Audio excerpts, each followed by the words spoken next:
nin duuliya ayaa dalka Nigeria wuxuu ka soo qaaday dad gaaraya 20 ruux oo dhimir kala wuxuu u waday wadanka Jarmalka si xaaladooda caafimaad halka loogu soo dabiibo markay diyaaradii hawada meel dhex marayso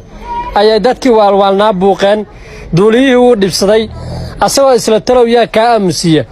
ayaa waxa uu yimid mid kamid ah dadkii waalnaa oo ku yirinayo mustaqbalka inaan duuliyo noqdaan rabaaye diyaaradda ee bar dadkaas hadaad iga soo aamuso buuqaya waan ku baraya ayuu ku yiri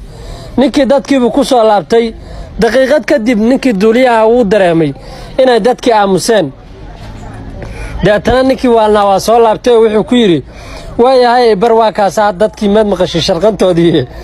markaasuu dhaay niyow see ku soo aamusu dhaay ninkii kula niyow daaqadaha ayaan u furay deetana way naga degteene niyow ibar waxa hadaad ibarayso